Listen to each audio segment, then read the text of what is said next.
grew up right around here, just 114 to the west. I grew up in Trophy Club, and it was a relatively small community in the 80s, and I grew up on a cul-de-sac, and it was just kind of an idyllic childhood, to grow up on a cul-de-sac. Our address had one digit.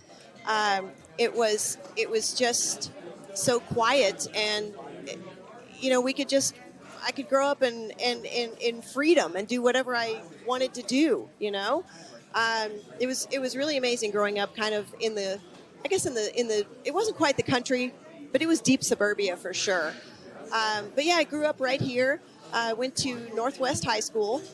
I went to Texas A&M after that, fighting Texas Aggie class of 2001, and I started working in consulting right after that. So let's see, I don't have any human children, but I have animal children. So my horse was born in 2002.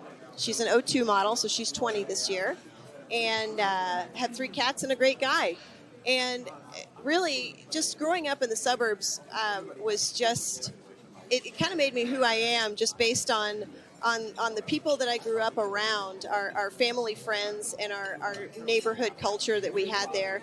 I've also got a heart for wildlife rehab, and that's something that I'd love to get into a little more. I don't quite have the freedom in my lifestyle or my financial status to do that, but it's definitely something that's on my mind that I would seek to do in the future.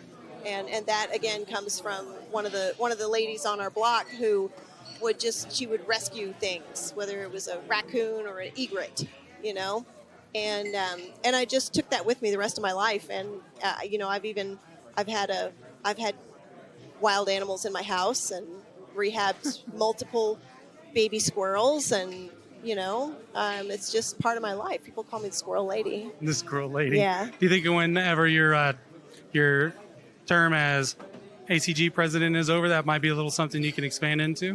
I hope so.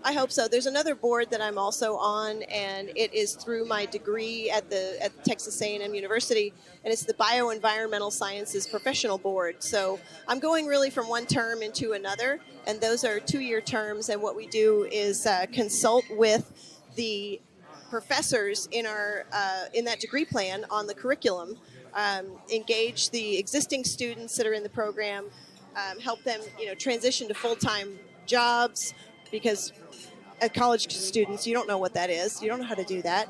And then as well as bring in high school students into the program. So I'm pretty excited about that, but that's another 2-year board term. Wow. That's a lot of service. Just one more thing. Yeah, it's a lot of service. It is. And ACG is a very service-oriented group. The BESC professional board, very service oriented, and even the wildlife rehab is purely service and heart and dedication. That's great. Well, we're getting to the last question that I ask everybody.